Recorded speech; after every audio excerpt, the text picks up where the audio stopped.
আমার জানা নেই। তনুশ্রী তো মানে ওর কাউন্সেলিং চলছিল, she was traumatised, she was under severe depression, মানে ওরকম একটা ঘটনা ঘটে যাওয়ার পরে আমি তো ছিলাম হসপিটালাইজেশনের দিন।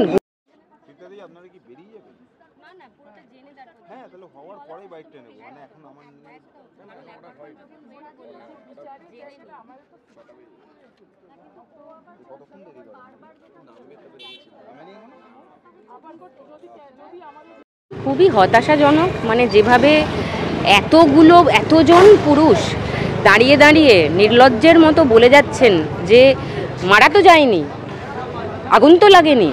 মানে আগুনটা লাগলে মনে হয় ওনাদের সুবিধা হতো, মেয়েটি বেঁচে না থাকলে হয়তো মানে তার মেয়ের কেসটা অনেক স্ট্রং হতো আর কি। মানে খুবই খুবই হতাশাজনক যেভাবে ওনারা হাহা করে হাসছিলেন কোর্টে কেস চলাকালীন, এবং যে হা হা হা করে গ্যাস লাইটার, আরে গ্যাস লাইটার দিয়ে রান্নার গ্যাস জ্বলে, ওভেন জ্বলে, গ্যাস লাইটারে কি আর আগুন জ্বালানো যায়? আরে গ্যাস লাইটারে সিগারেট, তাই জানি না, হ্যাঁ রান্না করি না তাই জানি, হ্যাঁ রান্না করি না তাই জানি না। মানে প্রত্যেকটা কথার মধ্যে সেক্সিস্ট কথাবার্তা, হ্যাঁ প্রত্যেকটা কথার মধ্যে প্রচ্ছন্ন থ্রেট। এটা তো সম্পূর্ণভাবেই ছিল, এবং একটা অদ্ভুত তাচ্ছিল্য, মানে এটা কোনো ব্যাপারই না। এবং এটাও বলা হয়েছে স্যার কিছুই না, গায়ে তেল ঢেলে থানায় চলে গেছিল। এই কথাটা ওনারা বলছেন, গায়ে তেল ঢেলে থানায় চলে গেছিল। একটা বাচ্চা মেয়ে, সে যদি দেখে বাথরুমে দরজা খুলে তার মা গোটা গায়ে তেল ঢেলে দাঁড়িয়ে আছে হাতে লাইটার নিয়ে, সে কি করবে? সে কি এই সিচুয়েশনটা হ্যান্ডেল করতে অভ্যস্ত রোজ? সে বাড়ি থেকে বেরিয়ে তার বাড়ির সামনে আগে থানা পরে হাসপাতাল, সে তো গিয়ে পুলিশের সাহায্য চেয়েছে। কি করব বলুন? মানে নেক্সট স্টেপটা কি? পুলিশ বলেছে আপনি আগে হাসপাতালে নিয়ে যান, সে হাসপাতালে নিয়ে গেছে। এবার এটা একটা আর্গুমেন্টের পয়েন্ট যে গায়ে তেল ঢেলে থানায় চলে গেছে, মানে তাচ্ছিল্যর শেষ সীমা করছেন ওনারা।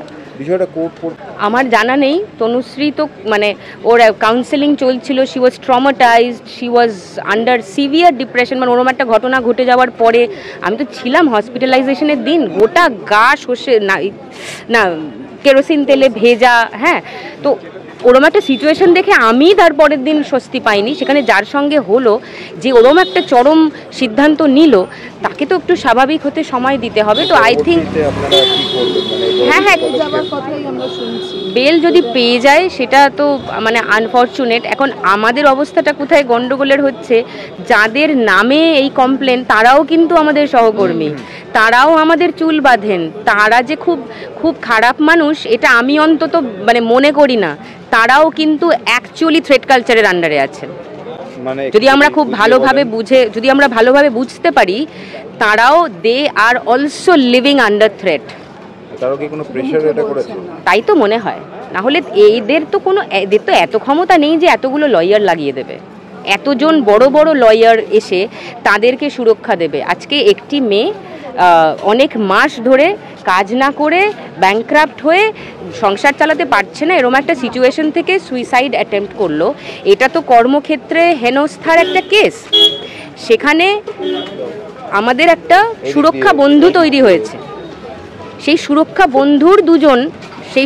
বন্ধুর যে কমিটি তৈরি হলো, তাদের দুজন এফআইআরের নাম আছে, তারা অ্যাকিউজড, এবং সেই সুরক্ষা বন্ধুর এমপ্যানেলড লয়ার তাদের হয়ে কেস লড়ছেন, ভিকটিমের হয়ে নয়। যাদের নামে অভিযোগ তাদের হয়ে কেস লড়ছেন। সত্য সেলুকাজ, কি বিচিত্র এ দেশ, আর কিছু বলার নেই।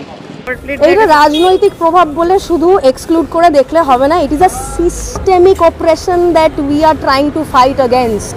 কারণ মহিলা কর্মীদের সুরক্ষা নিয়ে কথা বলবো এবং তাদের পাশে যদি স্ট্যান্ড নিয়ে আমাদের দাঁড়াতে হয়, আমরা সেখানে মহিলা বলতে শুধু ফিমেল বডিড লোকেদের কথা বলছি না, people who identify as women তাদের কথাও বলছি।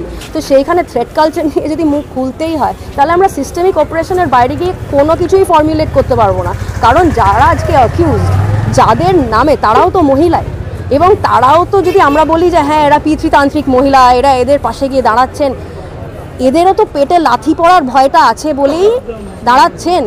কারণ আমরা অভিনেত্রী হতে পারি, যারা চুল বাঁধেন, যারা হেয়ার ড্রেসার গিল্ডের মানুষ, যাদের নামেই অ্যাকিউজেশনগুলো উঠে এসছে, যারা প্রথম দিন হাসপাতালে ছুটে এসেছিলেন, তারা এত বড় অভিনেত্রী নন যে ডুকরে ডুকরে ফুপিয়ে ফুপিয়ে কাঁদবেন এবং রাত্রিবেলায় থানাতে যাবেন, দল বেঁধে যাবেন, এবং এত বড় তারা অভিনেত্রী বোধহয় হয়ে উঠতে পারেননি যে তারা পরের দিন নম্বর কমতে কমতে, মানুষের নম্বর সংখ্যা কমতে কমতে আমরা দেখছি ইদার নম্বর কমে যাচ্ছে, সংখ্যা কমে যাচ্ছে, নয়তো সার্ভিলেন্স বেড়ে যাচ্ছে।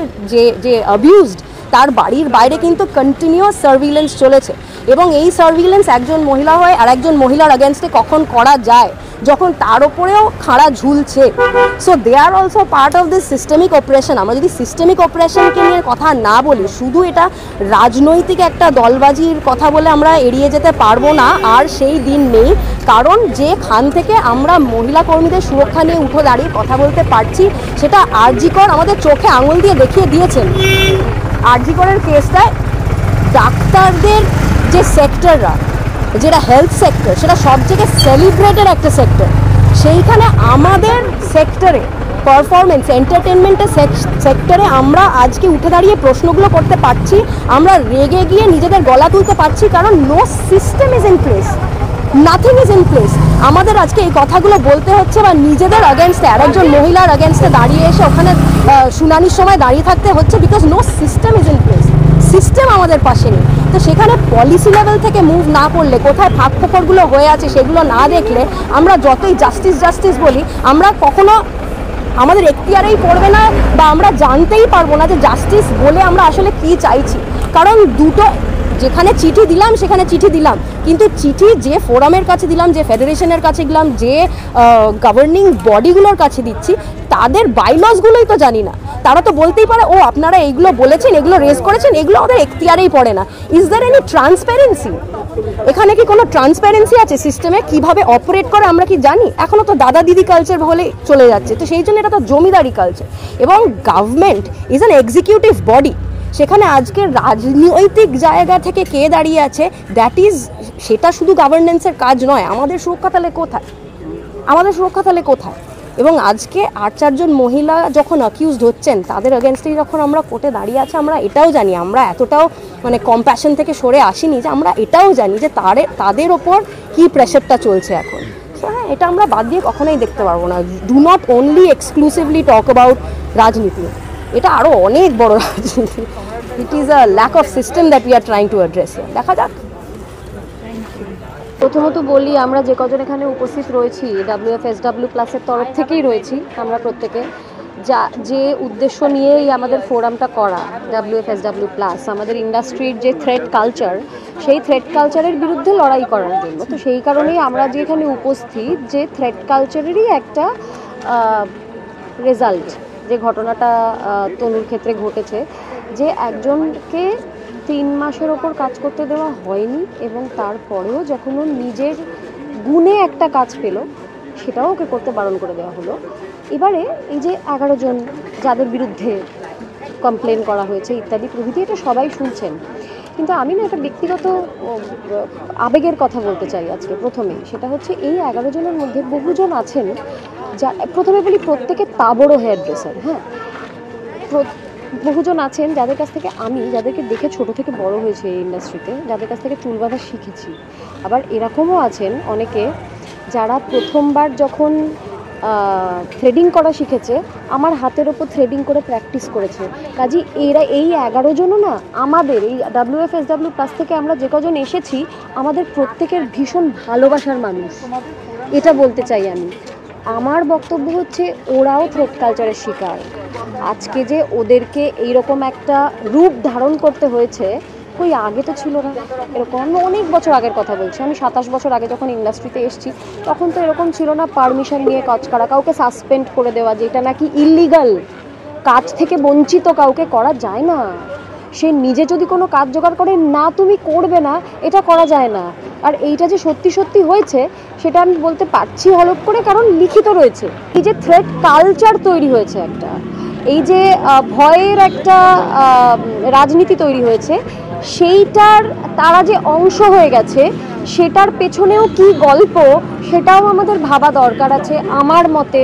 কেন তারা হলো, কেন তারা এই যে দুভাগে ভাগ হয়ে গেছে, ভাগের ওই দিকটার মানুষ তারা কেন হলো, সেটাও জানার দরকার আছে।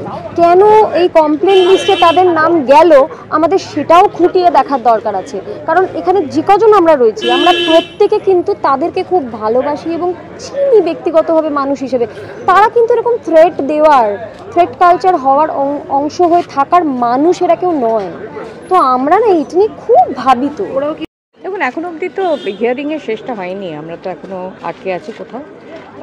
কিন্তু প্লিড করেছে বেলের জন্য, সেটা তো আমরা জানি, সেটা আমরা বুঝতেও পারছিলাম।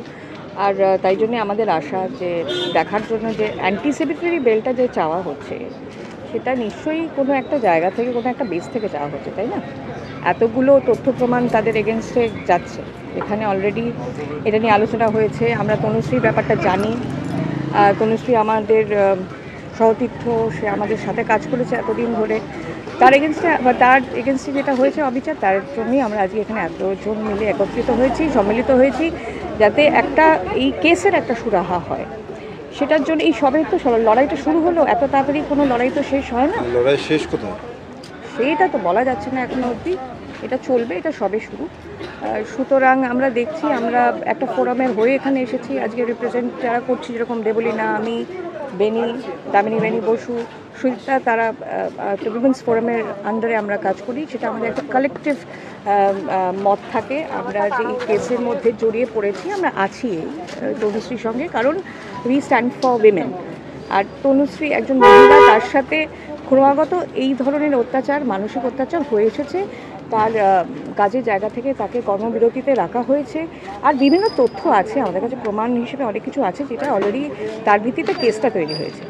এবার এখন তো দেখার বিষয়, যেহেতু আজকে চতুর্থী, আজকে আমরা এখানে এসেছি, দেখছিলাম আজকে হিয়ারিংটাও শুনছিলাম। যদি লোয়ার কোর্টে জামিন হয়ে যায় অভিযুক্তদের, তারপর আপনারা কি করবেন? তারপর তো আরও কোর্ট আছে, আমাদের লয়াররা, আমাদের সঙ্গে যারা আছেন, তারা যা বলবে আমাদেরকে সেভাবে আমরা এগোবো।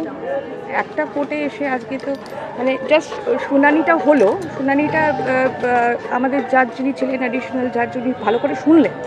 উনি শুনে যে কথাগুলো বলবেন, ঠিক করেছেন, সেটার জন্য এখন আমরা ওয়েট করে আছি যে কার পক্ষে যাবে।